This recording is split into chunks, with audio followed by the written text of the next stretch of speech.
Assalamu alaikum, everybody. We have with us today in Dot Media Studios in Islamabad. Uh, First of all, big thank you and shout out to Dot Media for hosting us.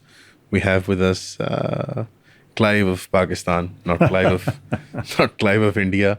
We have Clive Stafford Smith, human rights defender, a big proponent of abolishing the capital punishment in America. And Now, I have to warn you, if you start saying nice things, I'm going to heckle. and as we all know him, Thor Ragnarok. Oh, thank goodness. I love that.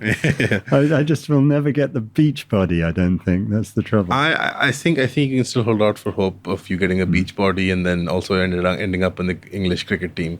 Thank you. Clive has been in and out of Pakistan and Afghanistan for the different cases you've been pursuing in Guantanamo. But specifically, obviously, in this particular run, it's the Aafia Siddiqui case, which is well known in Pakistan. It's practically a national talking point whenever the election cycle comes around. But today, it's not that specifically, not only do we want to discuss the Aafia Siddiqui case, but we also want to have a deep dive and hopefully inspire young lawyers, activists, and generally people who want to get involved, especially with the changing landscape due to social media, in any sort of advocacy work.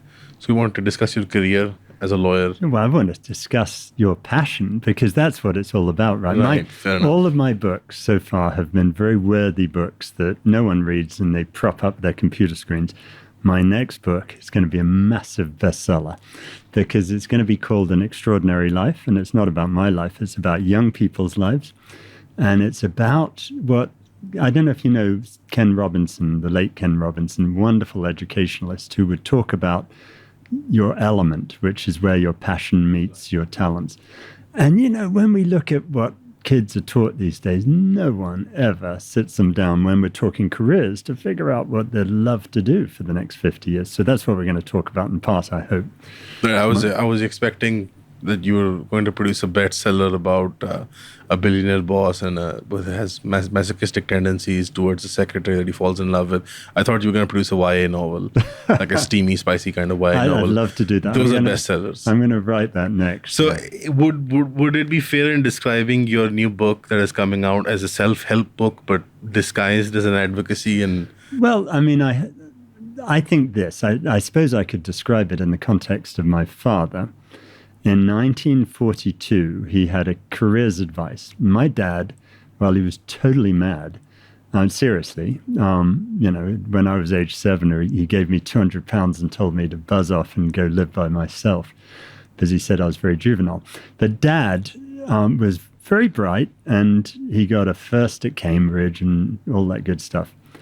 And when he did careers advice, the careers advice was you could get a economics degree and then go and be, what was it? It was something weird, like go and be, an economics degree and go and be a factory inspector, or you could get a degree in something else and go and be a factory inspector, or you could get a degree in astrophysics and go and be a factory inspector. And, you know, this careers advice that people get is just monumentally terrible. And no one really, let me ask you this question, if I may. What's your passion? Animal husbandry, sustainable farming. I'm very passionate about the environment. You may be passionate about it, right, but that's not your passion. So somewhere your passion is going to be something within you that, you know, I could start asking you questions about where this animal husbandry stuff comes from. Right, what is it rooted in? But and then the way you really, I think, get to it is things that people are just a teeny bit ashamed of, actually. The things that give you your superpower tend to be things that you don't really want to talk about in public.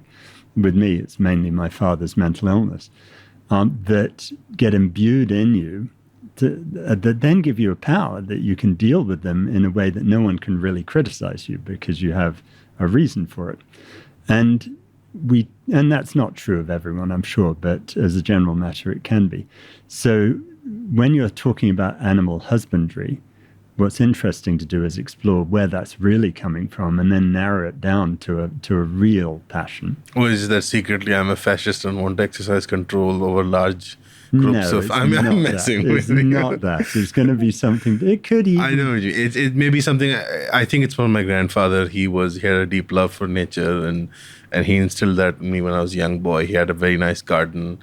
He was very good with animals. And there could be other things. I don't know. Sure. It could be that you saw an animal killed in a horrible way at some point, and that really had an impact on you. But whatever it is, when you work out what your passion is, that's the hard bit. Then the second bit, which no one tells young people, is this. Is how do you create a job that you want to do? Everyone always talks about getting a job. And if I've never had a real job in my life, and if you put your future in the hands of some guy who doesn't want to hire you, and you're young and you go up and say, oh, hi, I'm Clive. I really don't know anything, but I want you to pay me to do something I love. It just won't happen. But if I ask most people, let me ask you this. How many hours this week have you spent creating the job you want to do? That's really fascinating.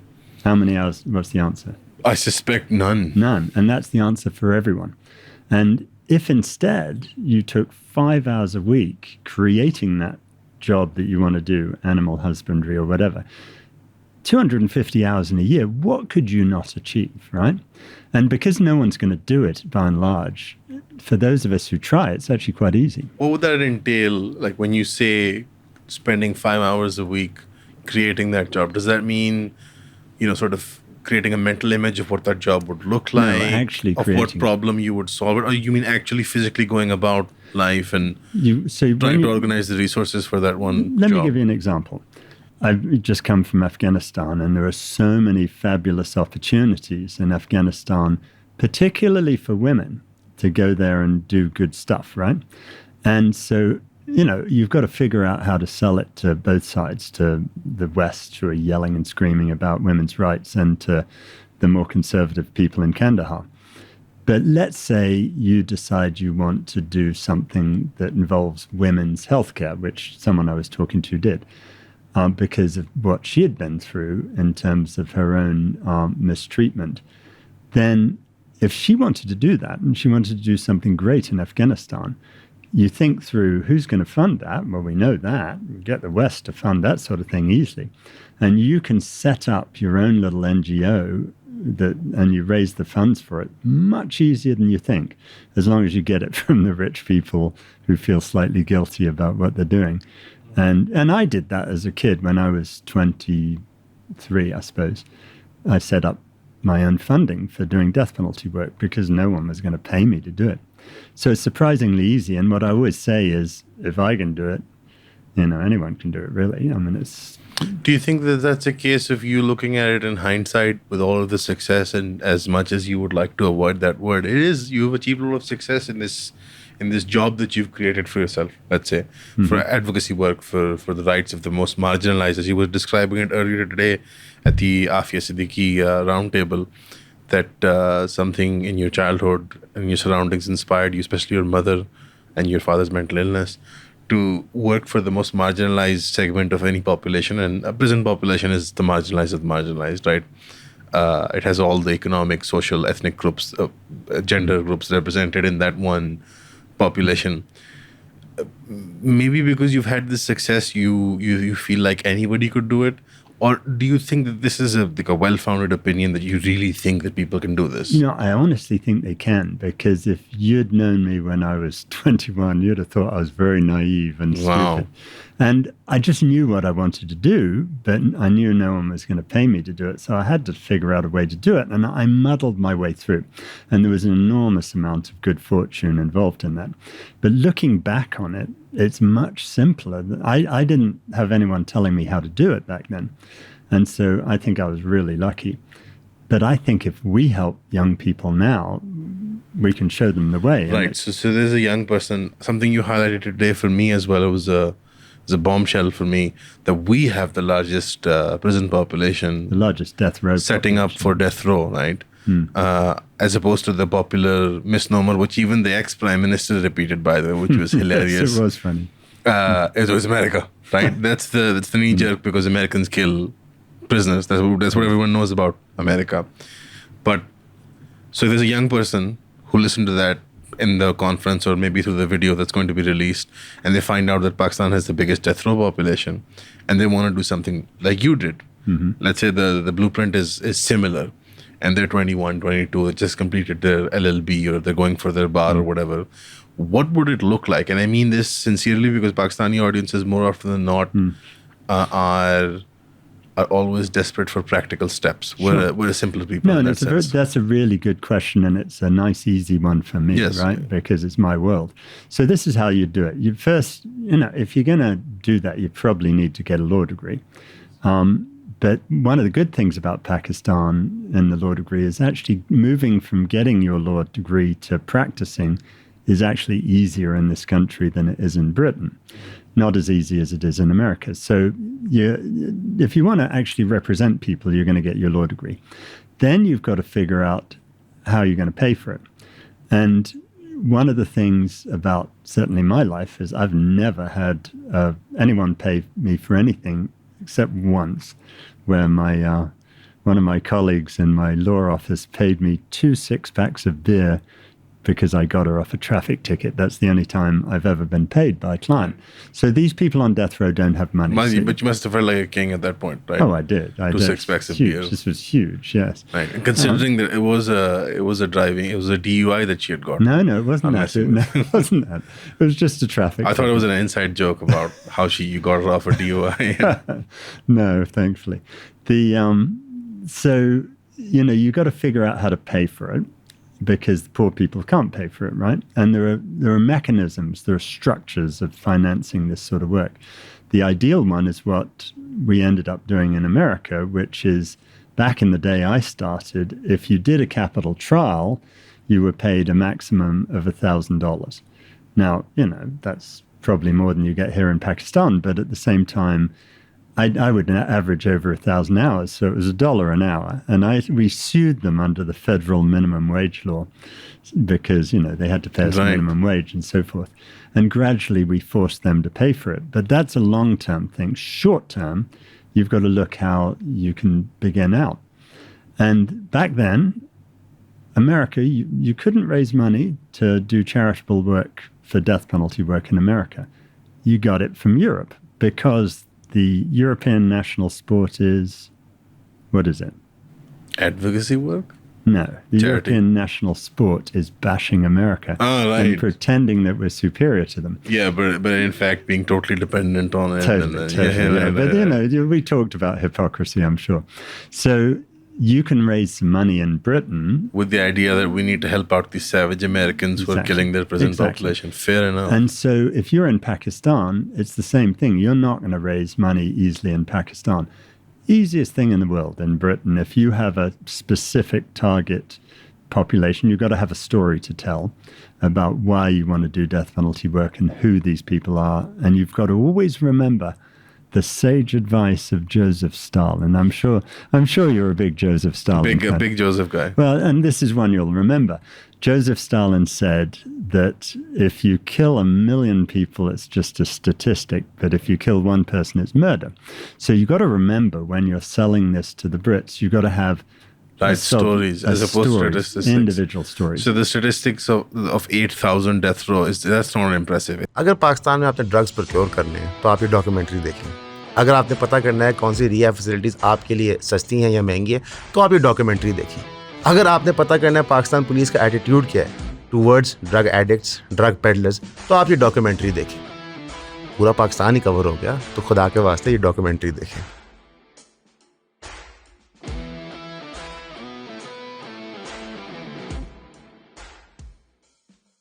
It's the individual. You remember, when you think about asylum seekers, you remember that little baby boy who washed up on the beach of Greece. That did more for them than all these numbers, right? So we got to have the same sort of thing here. So you put together your pitch, you raise the money from the people you can raise, and then you get on with it. And then you think about, how am I going to develop this? Even in the age of USAID budget cuts and... This is not coming. I've never had any money from a serious American source. No, but like my point is that in Pakistan, the kids who would be listening to you right now, to do any sort of advocacy work. Classically, the idea would be to rely on USAID or Australia Aid, which are all subsidiaries of USAID coming through that same war on terror era funding. Do you think even in an age where you see liberal democracy shrinking in Europe and you see the liberal rules-based order shrinking and the validity of international liberal institutions like the UN and the monetary institutions, all that is shrinking, and it's sort of, there's a return to tribalism, and you see a little bit of savagery coming back in the last 20, 30 years. Even with this situation, you think young people should be looking towards the West for potential advocacy work? I mean, look, I know sometimes this smacks a bit of the white man's burden, and, we go and ask the colonialists to give us some of the money back. But it is the way to do it. And there is a fundamental truth here, which is when I went to Columbia Law School, right, incredibly posh law school with a one-way subway line to Wall Street. The thing about Columbia is most of the people who went there wanted to be do-gooders when they started, and then they lost their way and went and did corporate law. But fundamentally, they felt a bit guilty about that. So they would donated to me when I was started out. And the same's true here. I mean, if everyone in the world wanted to do charity work, it would be hard to raise charitable funds. But actually, so few people think of doing that it's much easier. Now, to do this, you have to have a plan. And I'll give you an example of a plan, and it's old Farouk, right? Oh. Because what we got to do is I want Farouk to work in my office this summer, or come to my office, let's just say, to visit as a tourist. No, to visit me, and that's what he's going to do. But have you seen the London Eye? But then the reason for that is that then, he gets to meet all these people. Wonderful people doing wonderful work. But they're young people, same age, 60 of them from, universities. Make these friends. And then what you want is this international thing, because, it's not easy for someone sitting in Pakistan to say, hey, I'll raise some money in England.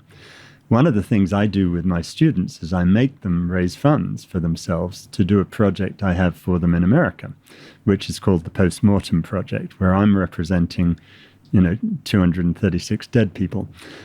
Because I want to make films and podcasts. You want to exonerate them posthumously. Yeah. You want to. So the way we do it is put a dent in the capital punishment system. Yeah, and we'll have the repository of innocence at some point. But it's a huge task, but it's great. And so each of these cases, I make them work on those in the first summer and work the case up with all the records we have.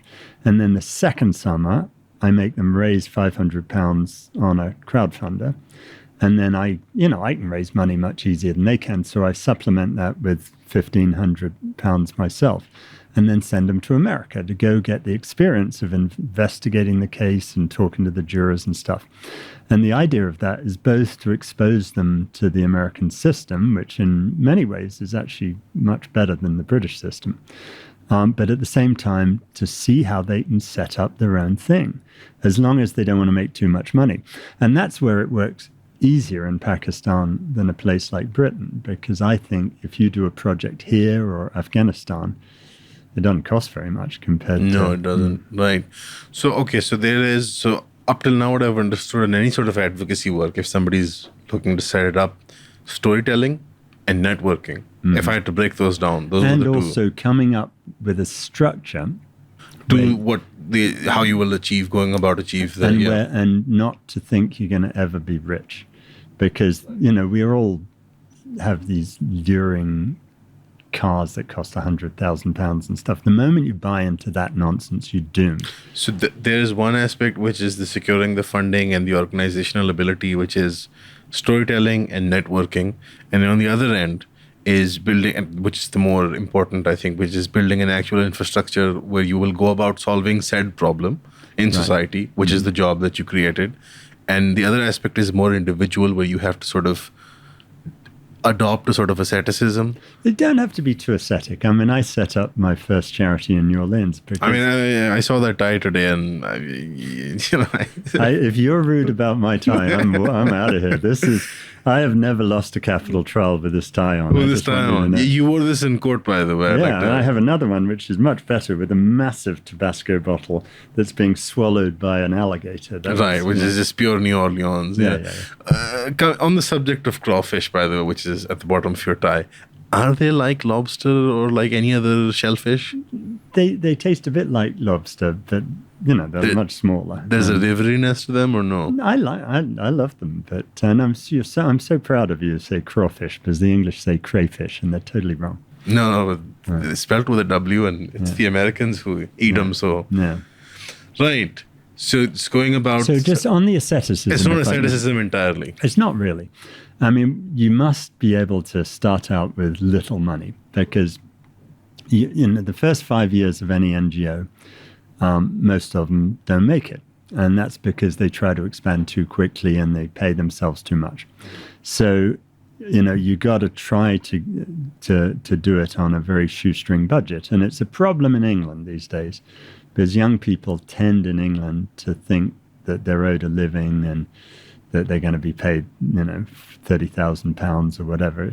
It's very hard to... It's a universal feeling these days, I think, young people. I think it's the consumption online. There's a lot of...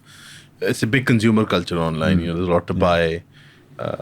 Targeted ads. The algorithm is practically geared for, consumption. So I can imagine. So advocacy work, if you have these sort of 3-4 qualities to be able to tell stories, to be able to network, to be able to create an infrastructure to solve said problem, and then to also restrain yourself in expanding too quickly or, investing too much into your own personal life from the funds that you're gaining. So if you have all of these qualities... And those 4 are good, but they're the easy bit. The hard bit is working out what your passion is in the first place. Figuring out whether this is the work you want to pursue in it. And I have a method to try to help people do that. Which is? Well, it's just something I've been developing over the last 5 years, and it's a sort of questionnaire. I'd ask you this, and if I may, I'll just ask you this. So tell me the very first story that comes to your mind about your mother. The very first story about my mother? It's not a generalization, just a story about your mum. Wow, this is, I feel like I'm on trial here. You're on cross-examination, not trial. When my mother, cross-examination. My mother, the first story that comes to my mind about my mother. Shall I tell you? There's a funny one. Yeah, tell me the funny one, yeah. When I was a boy, I went to the dentist because I had developed a horrible cavity, like you do. Mm-hmm. And There's too many sweets, was it? Yeah, essentially. And then the dentist was a very sweet man. He was being very nice. This is this won't translate well culturally, by the way, but hopefully it will. I don't know. He was trying to goad me into, not fidgeting around because he was messing about with my teeth. And at some point he said, you're such a sweet child. What a beautiful child. Just like your mother. And that was something that doesn't, it doesn't... You're not meant to say that. You're not meant to say that culturally. Mm-hmm. And I remember that I spazzed out at the dentist and I smacked him and I ran out of the thing. And then my mother was driving me back. And obviously I was entitled to ice creams because of whenever you get one of these surgeries, you have to have... Even after you've slapped the poor dentist. I went out and then I'm in the car. It was a very silent ride home, a very awkward one because my mother had just spent 15, 20 minutes inside explaining to the dentist why I was the way I was. Suffice to say that we had to go to another dentist eventually, but the ride back home, I felt that my mother was quiet, but in a sort of desi sort of cultural sense, she was kind of proud of me. Right. You see, that's interesting.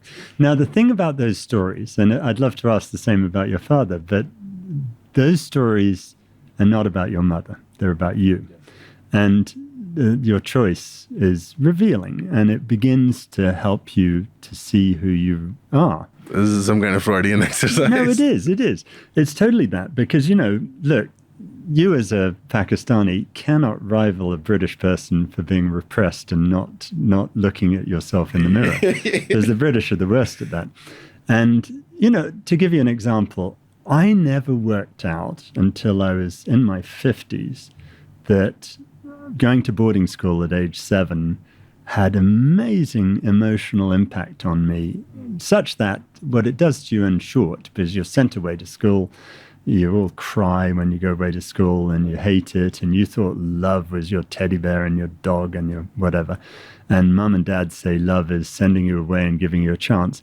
And you're lying there crying in the bed, and it's either you are right or your parents are right. And you invariably choose your parents. And you think, well, I better toughen up, right? And so then you figure out, I just got to not do this weeping stuff. And what you do, and I didn't learn this till I did the therapy, is you learn to drop a portcullis over your emotions and dissociate. Now, the reason that's important to me is I've had to watch people die in front of me when I'm representing death row clients if it doesn't work out. And I've lost 6 of my guys. And I can do that. And I used to think that people who went to watch those things and came out saying, I'm burned out, I can't do this again, I thought, they're just a little bit pathetic, right? I mean, what is wrong with them? We're not the ones being executed. And it wasn't until I did the therapy that I worked out that actually I was the weird one. And yet I'm really well suited to what I was doing. And so what you have to do in this whole therapeutic thing is work out who you are. And then you can have a better chance of getting into the thing you want to do. Would the boarding school story be your instinctual story if you were asking yourself, if you were filling out the questionnaire? No, I tell you what I'd tell you. The two I'd tell you, my father, I'd say, Dad sat me down age 7 and said, you're very juvenile and stupid. You need to grow up. Here's £200. Now go live by yourself. That was immensely confusing for me as a 7-year-old, although I was quite good at arithmetic, and I worked out that was 80 years of my pocket money that he was giving me. But my dad, because he was bipolar, would do crazy, crazy things, and people thought he was a fraud. I knew he wasn't. I knew he believed all this stuff. So I ended up having to defend him against all sorts of people who thought he was fraudulent. And that was a huge part of who I ended up being. And my mother, the story I'd tell about my mum is this. 1944, she had just done very well on her French written exam. And her French is terrible, by the way. And, you know, if she ever spoke French out loud, you know she was English. But she wanted to do her bit in World War II. And as a woman, she felt she wasn't getting the chance. All the men were off doing glorious things. So she took a train from Northampton to London, a long way, and walked to the Foreign Office, went in there and announced to some young man that she'd done well in French and she felt it was time she was parachuted into France to join the resistance. And the young guy gave her a cup of tea and said, come back when you're 18. And to me, that's my mother all over. Courageous, very brilliant woman who was never allowed to do anything. And as a result, I mean, she was really great. She divorced my father, which was a very sensible move. Inevitable. But she looked after him for the rest of his life. And, you know, what those two people did to me was my mother taught me to be kind, I hope. But my father taught me that I had to defend people who were being vilified all around by the people around him. And, you know, you begin to see for something outside of their control. Yeah, like totally. Your father's mental health in that Absolutely. case. And it was the dad I had. I mean, however abusive he was. He is abusive. The dad we had, yeah. Yeah. So you begin to see through that sort of thing. And, I think there's a truth for everyone at some level. And it's not always your mum and dad. It can be experience, it can be whatever. But when you explore it, you begin to see who you are, and that helps you figure out what you love. And something, hopefully, is quite unpopular because that's easier to fund, that you can... Right, the more niche your thing is. Totally. Big fish in small pond. I mean, I think that there's an element, I don't want to poo-poo your thing. I actually am kind of convinced by the whole framing you've provided for doing the thing you want to do because you're passionate about it and knowing why you're passionate about it. I think that ability to dream is something that in a weird sort of way your father in a perverted sort of sense because of his mental illness allowed you to think in abstract crazy ways. He encouraged it. He gave me a button that said question authority. And yeah, great. Yeah. But I think everyone's story is not going to be my story, obviously. And the problem is, I think if you ask the average 60-year-old, what's your passion? Are you sure Dad was not just an anarchist and he was genuinely mentally unwell? Or Oh, look, Dad was... I don't like the word mental illness. I don't like the labels. I think my father was idiosyncratic. I like that better. Yeah. And, my great failure with my father was I represented a lot of idiosyncratic people on death row. And I spent a lot of time helping them and what out. And I didn't with my dad. I fled across to America. My brother and sister fled to Australia to get away from him. And so I feel bad because if I'd looked at him properly, Dad always wanted to be the richest person on the planet, which was never going to happen. He bankrupted everything he touched. He loved poetry. And if I had just worked out that I could have engaged with him on poetry all the time, we could have had a really good relationship. If I'd just tried to not get him to do what society wanted, but do you think that industrial society has that, considering that you deal with all these idiosyncratic people? We have these characters culturally. Totally. Do you think that industrial society is so mechanized that we don't have room for these kinds of idiosyncrasies anymore? Because you used to have these crazy, colorful characters in literature, back in the day. What people's response is always, oh, well, he couldn't have made a living doing that. Well, Dad, he didn't make a living doing anything. And they wouldn't have needed a living back then because there was... But also, if we were to move towards a society of a minimum standard of living where everyone's guaranteed some sort of income, housing, whatever. Yeah, then Dad could sit there writing poetry. And all I would have had to do was take out all the chauvinist bits because he was quite a chauvinist, old Dad. And he was a good poet and he would have loved it. And we would have had a good relationship. And I think the key there is instead of looking at him as a mental illness that needs curing, we look at him as an idiosyncrasy that we have to find out a space for. Yeah, exactly. Yeah, there's something about the mental illness tag that I think is a bit off-putting, not just in like a moral sense. I mean, like really, like in a practical way. It's also... it creates more problems than it's solving in this particular set of circumstances. If you think about Aafia Siddiqui, for example, this woman has been through more trauma than it's unimaginable, right? And there is no question that someone diagnosing her would say she's post-traumatic stress disorder. They'd also put other labels on her. And she resists that. She doesn't mind the PTSD bit because that's someone else, what they did to her. But she hates the stigmatization of anything else. And I don't blame her, frankly. But we got to understand that and we got to figure out how we work with it and work around it. And it's been good to have a father like my father. It really helps, But we've all got something like that. I'm glad you've resolved that with yourself in that way. Yeah, this thing about resolution with the circumstances we have in life, the father that we have and the mother that we have, or sometimes you grow up with a neighbor that's like the neighborhood or the county cook or whatever. But this is not somebody to be brushed aside as mentally ill. This is an idiosyncratic person who is from us. Yani. And who's also going to teach you to look at the world differently. He will. And I love that. One of the things I love to ask in this questionnaire is identify 3, but you can do 1, thing around you that 95% of your peers surrounding you think is an absolute reality, that you think's just wacko jacko. Right. Something that's absolutely wacko jacko, but we think it's completely normal. The majority of people do, but you think they're crazy. Honestly... What do you think about that in England? I'll give you an example. Yeah. Prison. If you ask the average person whether they believe in prison, they will say, yeah, of course we have to have prison. But then you ask them, who's the person you most love in life? Who is the person you most love in life? That's unfair. I know it's unfair. You can put one person, any person you love. I have to say it's my mother. Your mother. What's her name? Nuzhat. Nuzhat. It's a difficult Persian. Nuzhat. Lusat. Well, surprisingly enough, my right hand here is Lusat.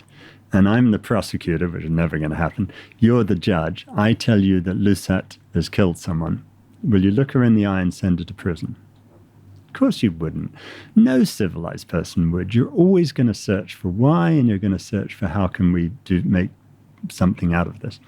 And yet we've imbibed this notion of prison as if it's a good thing to do to people. I wouldn't do it to my worst enemy. And so, there are lots of, I think I'm surrounded by crazy people, frankly. Do you think that the penal aspects of the legal system, it should all just be, there should be no retributive penal sort of clause to any law? Do you think it's all just reformative or transformative? Is that the whole point of a legal system, you think? I think this is your problem. That if you look at the way we treat children, right? When I was a child, I was beaten all the time in school. I was waterboarded in school. I was, yeah. That's unique. Well, it was actually, when I first was talking to the guys in Guantanamo and they tell me about waterboarding, it comes back to me like, oh, that happened to me. What they did at this English private school is they put you in a bath and they put wooden slats over the top. They filled it up with cold water until you were drowning. And then if you tried to put your nose between the slats, they took a pin and stuck. These people are sociopaths. And I looked up the guy who did it to me. And what do you think he does today? He works for a security firm. It's worse than that. He's a hedge fund manager. Oh, fuck him. Yeah. Right. So anyway, so for us, it was caning. That was the most. Yeah, we had caning. Caning is the most. This is the cruel and unusual part. Like, caning is cruel, but this is unusual. Like, do you know, it was actually part of the British indoctrination to make the young people ready to go and run the British Empire. And so, you'd go through all this craziness. But what we've done over the years, which is my point here, is now my son has no concept about punishment, right? I've never punished him ever in his life. I've never taken away his Minecraft. I think that if I can't talk him into it, it's my fault.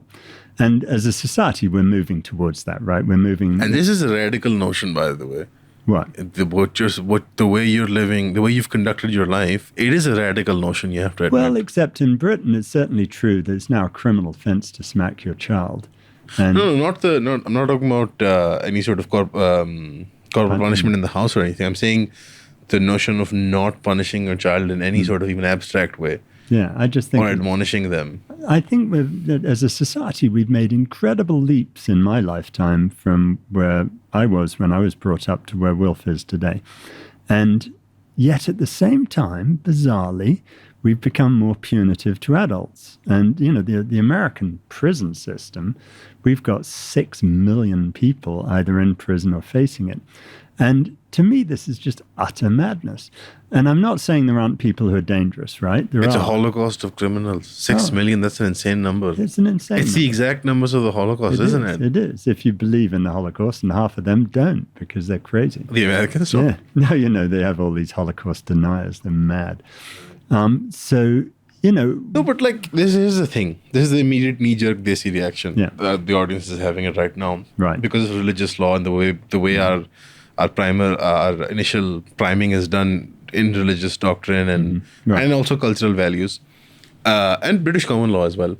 The idea that the law deals with not just petty offenders, but also that there is a segment of society which is, they're irreconcilable. It's completely irrational. They're just evil, or they're purely. You mean Republicans? So criminals, basically. There's a segment of criminal. We use these words, right? Which, and we use the N-word. We use the sand N-word. Yeah, all of these things, and they're just nasty things, where we're not trying to understand. We're just trying to be unpleasant. And with the people we call criminal, it's actually really interesting to me. About it. Here we go. You have a Fifth Amendment right to remain silent, right?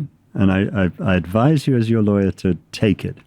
I want you to tell us what the most despicable thing is that you've ever done that you're most ashamed of. Wow. Now, don't tell us, right? But get it for the audience, please imagine the most messed up thing you've genuinely done. Right, and think of it, right? And I'm now going to tell you what it is. I'm going to reveal to the audience what yours was, right? I didn't know you were a mentalist. I am amazing. I just have these incredible powers. All right. You've got in your mind what? I have a few things. Well, so do we all, let's face it. Now. And for goodness sake, don't think I don't. What you're thinking of as the worst is not a criminal offense, right? No. No, it's a betrayal of someone close to you. Yeah. This is true for 95% of us, right?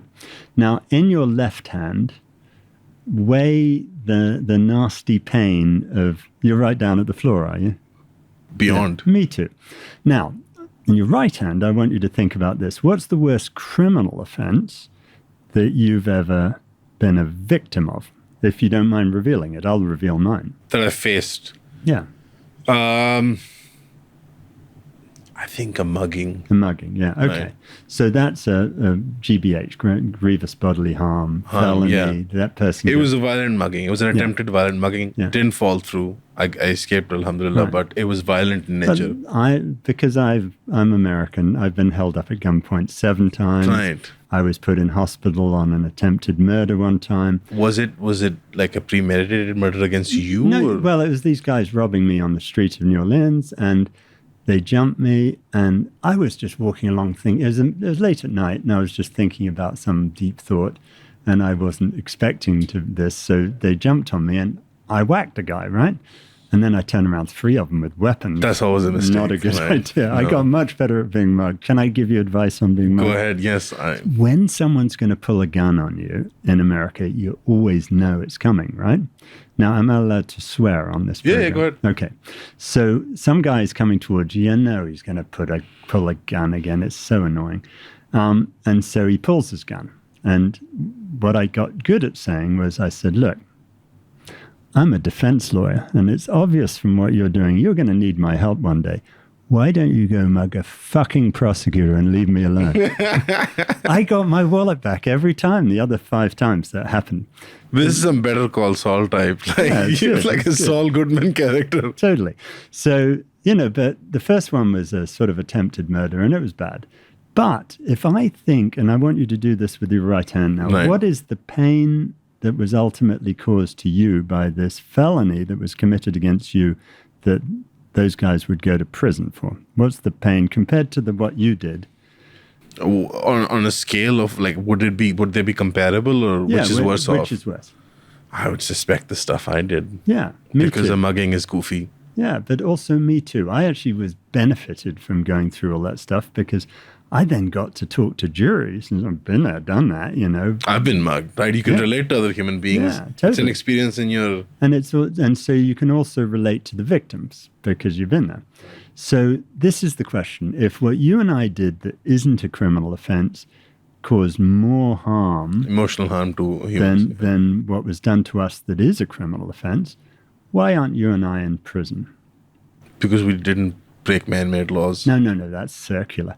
The legal system is designed to stop harm. That's the Right. whole idea of it. The principle is that any sort of bodily or emotional harm that is... Yeah. So why is it that the legal Is there an element of consent involved? Is that the argument? Like, no, because these were I'm consensual not relationships. consenting to being held up at gunpoint. No, but that's the thing. Like, because you didn't consent here, and because these were consensual relationships where you maybe screwed So- things up, or No, but if you murder your spouse, you were in a relationship, but it's still murder, right?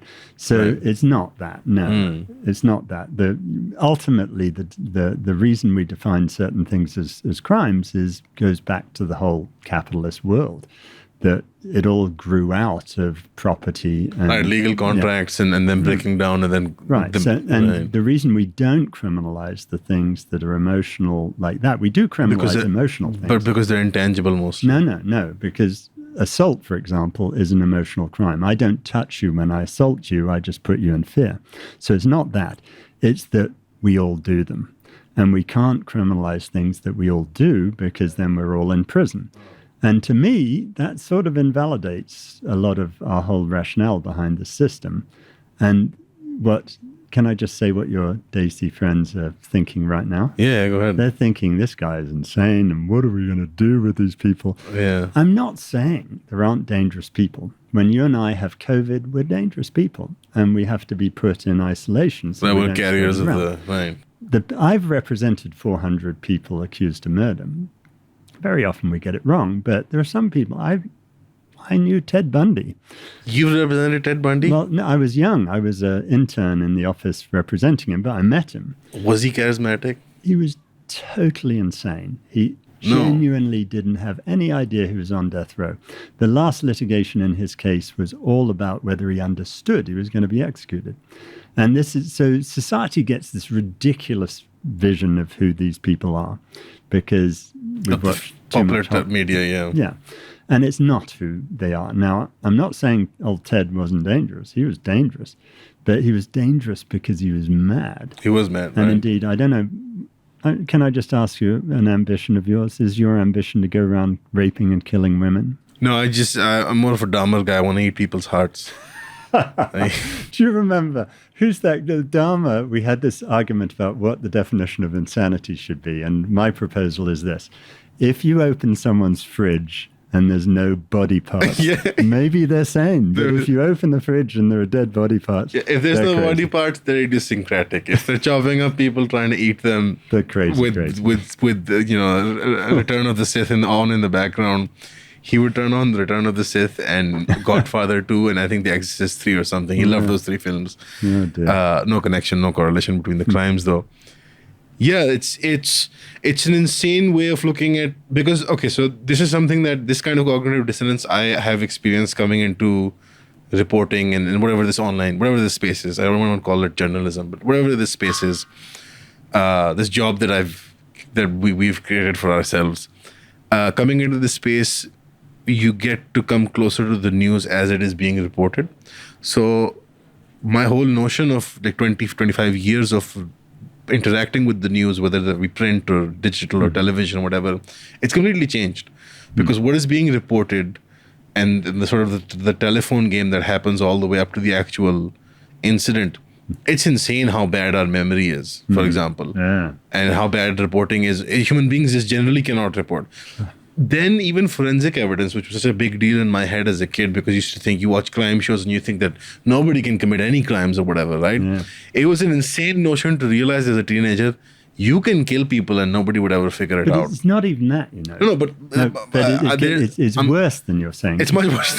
No, because I was a scientist when I was young, and I was going to go to Cambridge to do science before I went to America to do death penalty work. And what passes for forensic science in a courtroom is, the legal term is total bullshit. It's just extraordinary. If we go with the dental, like how the dental record was considered like this solid set in stone, and now it's BS, right? Total nonsense. But bite even marks and forensic stuff. hair analysis, utter bullshit. And even DNA, total bullshit in the forensic setting. Because the thing about DNA, that's the most dangerous one, is that these technicians who got a degree from, Mississippi Technical College. I'm being patronizing now. Something Polytechnic, yeah. They come in and they say the probability of a false match is 1 in 10 billion. The probability that they're going to screw up and mix the samples is 30%, according to this. So, these are incredibly dangerous. The realization over the years, especially with the online platform, is that the news as it is being reported and then as it is popularly perceived, there's a gulf of, like an unimaginable gulf, the difference between the two. So then that brings into question the very notion of justice when we punish so-called criminals. Like, there is a desire which is animal, instinctual, I think, that we want to punish the Dahmers and the Ted Bundys. And we had one of our own as well. He was called Javed Iqbal. He killed over 100 kids. Wow. We've had the one. You just got to be crazy. You've got to be insane, right? You've got to be crazy. And one thing, of all the people I've represented, the more, I get a real privilege that if I have to go to trial on a case, I spend 3 years preparing it. And by the time we go to trial, I know more about this guy than he does. And the more dreadful the facts, the easier the explanation is always true. And so, when you think about these people who kill 100 kids, I had this case out of Florida, and it was a terrible, oh God, it was awful. This guy had raped and killed this woman using a Coke bottle and stuff. Oh my goodness. But then you start looking into it, And you discover, once you push aside all the shame in the family and you get them talking, this kid, when he was a kid, he was a prison officer at the time that he was charged with this. But when he was a kid, he had gone out hunting with his dad and his dad's friends, and he took a pee against a tree, and his dad's friends start teasing him about the size of his penis. Now, you got to remember he's 11. I mean, what the heck? But he goes home crying to mummy and tells her about this. And, it's America. They don't have a health service. So mummy says, don't worry, little Johnny, we'll take care of it. She takes him to see the vet, and sees the vet that treats their bulls. And the vet says, don't worry, little Johnny, I can handle that, and injects him with testosterone the same way he would a bull for the next year. And by the time the kid's 12, he's got hair on his chest and a deeper voice than you and I will ever had. That's insane. Yeah, and so this is what I mean, is when you see these terrible acts, if you really look into it, it's never... That's insane. Yeah, and there are hundreds. How small was this kid's penis? Well, by the time he'd had his bull... This is, by the way, for the audience, the only acceptable kind of conversation where you can say the sentence, the child's penis was small and not be considered a pedophile. Exactly. But also, pedophiles, fascinating. What's with the Americans in all this chemical intervention business? Like, here's my thing, and you're a big advocate for the LGBT, and I don't wanna I'm a big advocate for individual autonomy and freedom. I get it, and that we shouldn't hate people. And we shouldn't hate people. I agree, but the chemical intervention element of some of the newer wave transgender, the ideas around transgenderism, it freaked me out. Just not just from a religious stand, but just the idea of that we have to chemically intervene in the lives of children and teenagers. Think you were saying for adults, it's something else. But you were saying something today that I suspect is true. I don't mean to pretend you don't say things are true, but I think your society, your culture is probably not quite as screwed up as mine when it comes to sexuality. No, not initially. At least it wasn't until colonization, but it has left its marks. Right. And so the problem is, when you're a teenager, and I vaguely remember being one, you're in England, and no one will ever talk to you sensibly about sex or gender or anything else. So no wonder these kids are all messed up, and they're trying to work out who they are. And no one will talk sensibly. And no one's going to say to them one of two things. One is, everyone goes through this, young Clive, you don't have to worry about this. Or the other is, and honestly, I feel I'm quite ignorant about this, and I've got a fabulous project this summer for my students. I've got an intersex person who called me after that Supreme Court decision in the UK Supreme Court about gender. The J.K. Rowling one. Yeah, the one that says that the women are women and men are men, and the gametes and the XY chromosomes and what have you. I know. And I'm sorry, but that's just wrong scientifically. There are people who are born without any clear gender. Klinefelter syndrome, yeah. Now, I don't know a lot about that, and I'm actually really interested to learn, because the one thing I do know is that some of the articles in The Guardian by these people who seem to think I just wanted to interject, and I don't want to be rude, but the back and forth in Western society seems to be all of this biological essentialist sort of debate, which is not what you would find in the Islamic world. Mm-hmm. It's that the gender and sex are ideas that exist on a spectrum and are something very personal to the individual. Is that the Islamic view or the Western view? It's the Muslim cultural view. It's very real. See, that's sensible. But then you guys have this weird biological essentialism of we have to categorize everything, and then for example, a lot of the more liberal aesthetic liberal types in America and Europe, and I listen to them, and they say, oh, there's 72 genders. My son thinks that's stupid. I was like, why do there have to be 72? What is this arbitrary? We have to categorize them, and there's this very turn of the century obsession where we have to measure everything and weigh everything. And I think that sort of categorization of the human experience, like you mentioned with the mental health stuff, I think is a similar... Totally. Someone is idiosyncratic. Someone is an oddball. That's it. But the real, when you think male or female, nothing is binary, right? This is one of the inevitable mistakes of human thought is to think it's either A or B.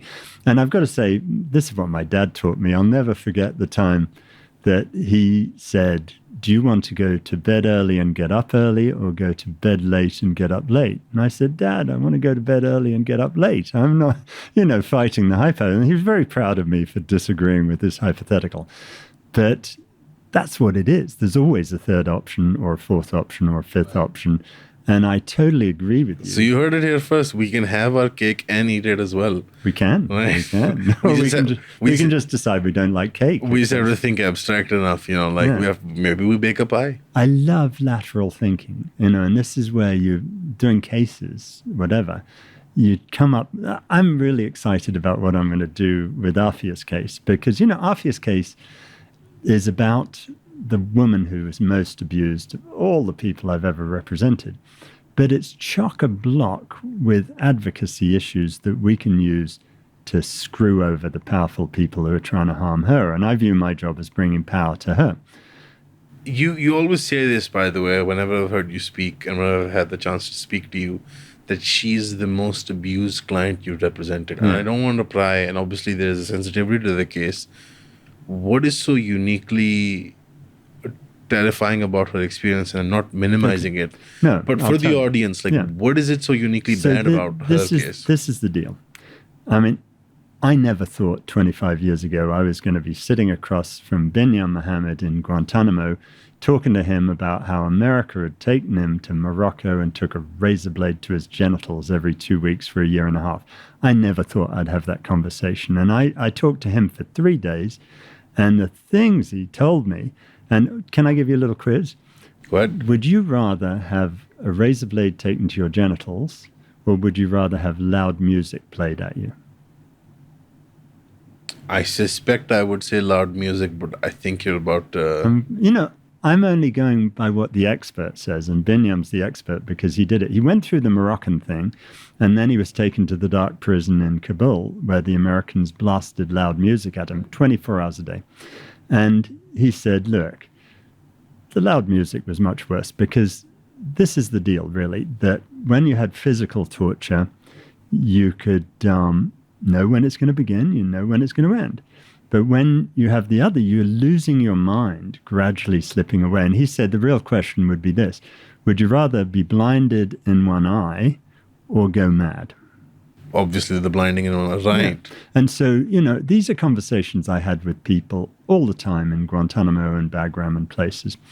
And I never thought I was going to have that conversation, because this is just sick. But so many people have been through torture, and Aafia's seen it all. She went through that. So that's not what makes it different. It's not that she's a woman. I don't think torturing women or men is any different, yeah. Well, it might be a bit different, and particularly when you start raping them and everything. Right, the sexual abuse for women is a bit more... Well, I think at some level the sexual abuse Americans did to conservative Yemenis was almost worse, because these people had never experienced anything like it, and even making them watch porn movies was terrible for them. So I'm not even going to categorize one as worse than the other, but there's one thing about Aafia that's just 1,000 times worse than anything else, which is we've known since the Spanish Inquisition that torturing someone else who you love and saying, I'm going to torture your child, is just, you torture me, I don't like it, but it's me, right? But if you say you're going to torture my son, that's a whole different world. And the fact that, and it's your people with the CIA, it's the ISI with the CIA, abducted Aafia with her 3 children, and then took those 3 children. And even when Aafia got through with all of the torture she went through, and she was in America having been sent to prison already, if you look at her prison records, she's preserving her turkey dinner in the hopes she can give it to her son Ahmed when she discovers him, from whatever torture he's been going through. Which is insane, but it shows that her entire focus through all of this was on her children. The one kid that she lost. Well, and that was Suleiman, was the one she lost. And so I've thought from the moment I learned about her case that the thing that's going to win this for Aafia is the children. because that's the thing that, number one, is different from every other case in the last 25 years. But the other thing is, it's something you and I can empathize with, because we can't really empathize with being tortured ourselves because it's not going to happen. But we can empathize with thinking we're a parent or it's some loved one close to us who's being tortured and kidnapped and all this stuff done to him, and how we would feel then. Do you think, was it real torture or simulated torture? Well, and I know it's a morbid question to ask, but... No, it's a reasonable one in the bizarre world that we live in. When she was in Bagram, they tortured children in front of her. They didn't really do it. They pretended to do it. And they pretended it was her kid. And she couldn't obviously tell in the days. You know what? Right. You know what she told me?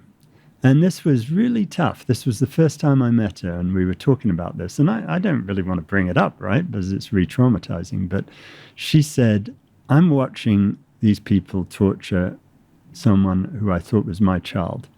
And she's a very brilliant woman, even though she's very, very traumatized. And she said, I was sitting there thinking, how can I stop this? And I can't stop it by just telling lie after lie, because, they're going to carry on doing it, thinking it's working. So the only thing I could think to do was to pretend I didn't care. And, that's amazing for a parent, isn't it? To have to pretend that these people torturing your child in front of you don't care about it. But that's the sort of bizarre thing that she was put in. Well, that is insane. And like you described, it's an insane society that we have to live in. But as a lawyer who's spent, the last 30, 40 years doing this stuff, have you become irritated with the idea, like you were just presenting the case, that, this is what will help empathize this?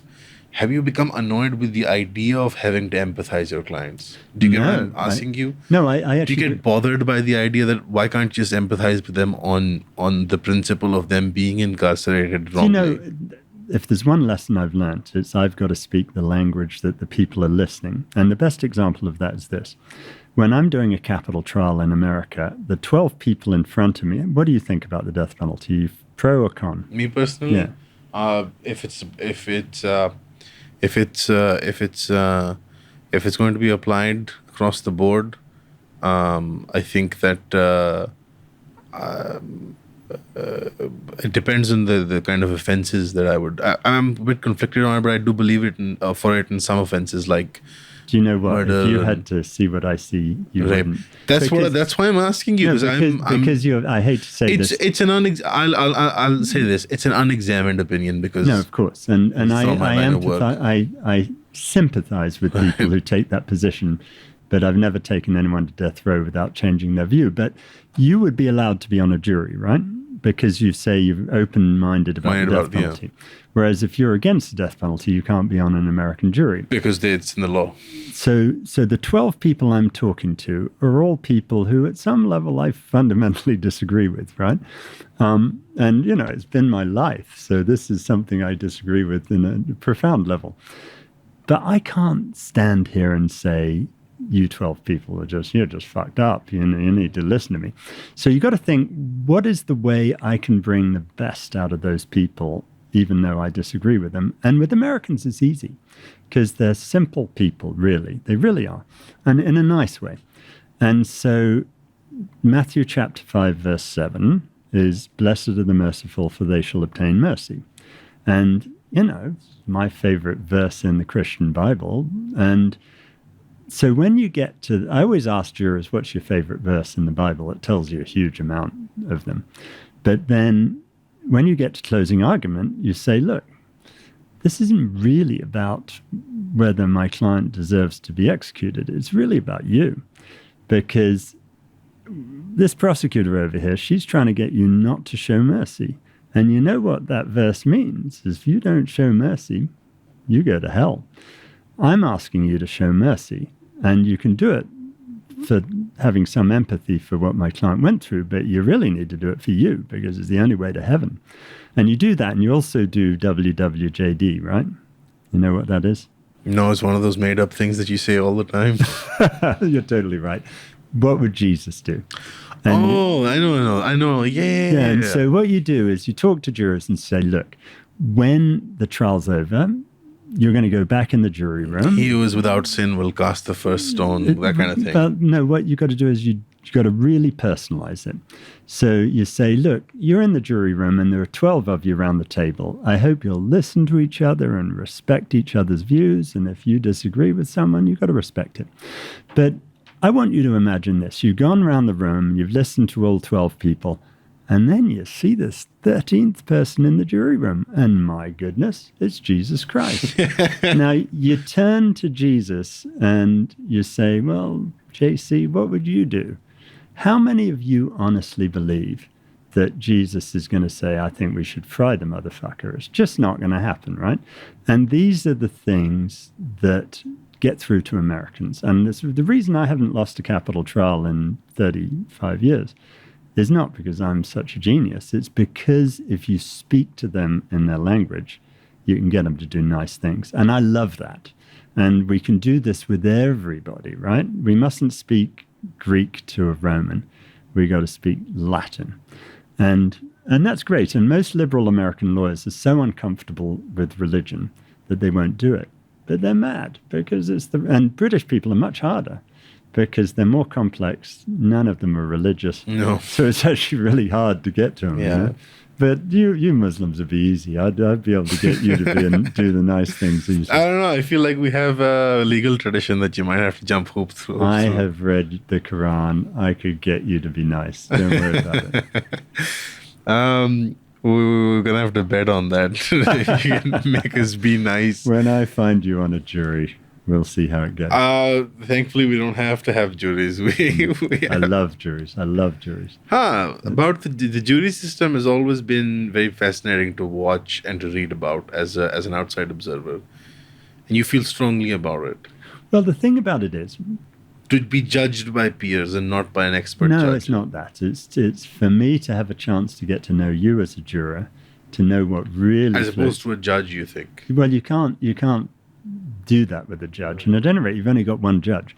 If you got 12 jurors, you got 12 people with differing things. So you think the democratic nature of it is somehow better at dispensing justice? No, it's more that prosecutors are really bad at it. Right. And so, you got to figure out what your case is about. And then you got to pick jurors who are going to empathize. With that case. My favorite was this guy, Charlie Rodriguez. And I was trying to work out how to present him. And I said, Charlie, what's your dream? Well, what's your dream in life? And Charlie said, my dream is to get married, to have children, to have a job, to have a house with a mortgage, and to have health insurance. And I said, no, Charlie. I'm not talking about your basic standard of living. I'm talking about your dream. What's your dream? My dream is to have a house and a job, insurance. And I was thinking, oh my God, Charlie has no imagination. And then I suddenly realized that I was the weird one, not him. And I picked a jury of 12 people who said that was their dream. Wanted a job and a mortgage. Yeah, exactly. And then our case was all about how he was married with children, he had a job and health insurance and a house with a mortgage. His whole dream was going well, and his wife ran off with a congressman's nephew. And his life started falling apart. He lost his job. He lost his health insurance. He lost his mind. He lost his children. He lost his house. And then he finds his wife in the same house as her new boyfriend, and he ends up killing both of them. And so I present this to the jury as the straw that broke the camel's back after his whole dream fell apart. And I'm talking to this jury, and they're looking at me coldly, and I'm thinking, I'm not getting through to these people. They probably want to kill me too. And they came back in our favor in 5 minutes, quickest verdict I've ever had.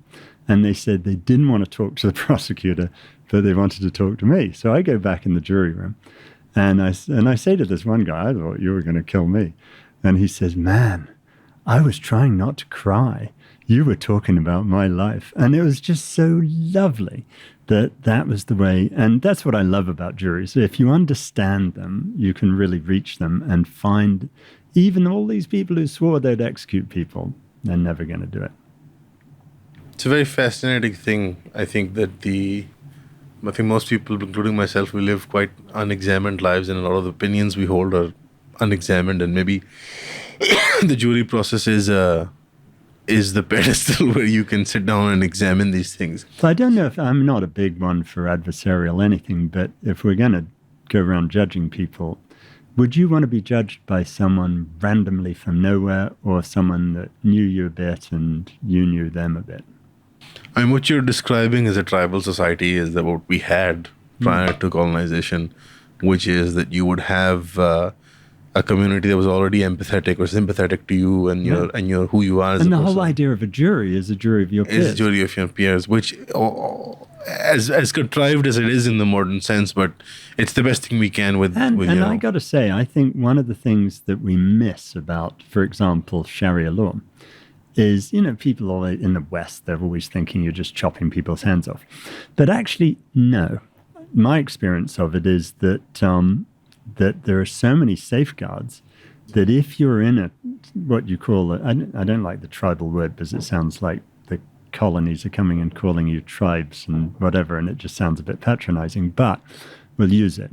If you're in that tribal world where people know you a bit. In the Orient. Yeah, in the Orient, obviously.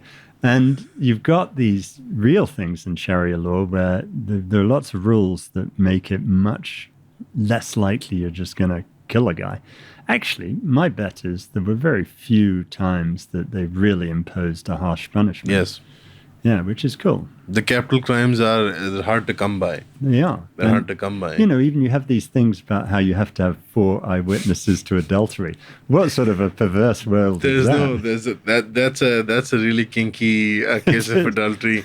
I know we've never had as far as I'm aware, and I was speaking to somebody who's well versed in Islamic law, is studying jurisprudence, and that have we ever in 1400 odd years have had a case of there being, as there is none. No. And there's been 3 or 4 major cases of self-reporting where the person felt a religious burden to because they cheated on their spouse or whatever, and some people even finagled out of that eventually when they came to their senses.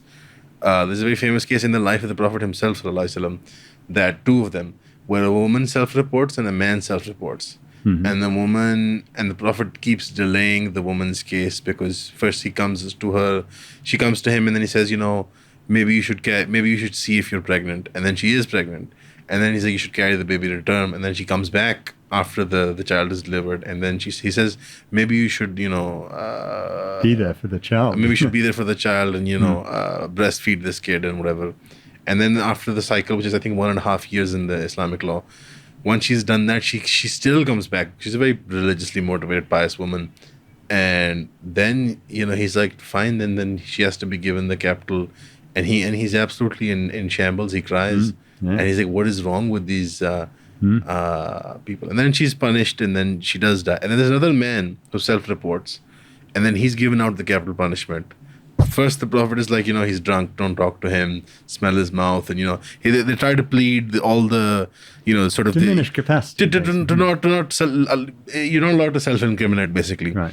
But eventually, the punishment is meted out. And during the capital punishment, he panics and he says he wants out. He didn't do it.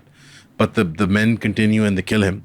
And the Prophet says, do you have no hearts? Do you have no mercy? He said he didn't do it during the execution of the capital. So within the actual core tradition, there is, I used to, in Guantanamo, I studied quite a lot of Islamic law because I had a bad reason for some of it and a good reason.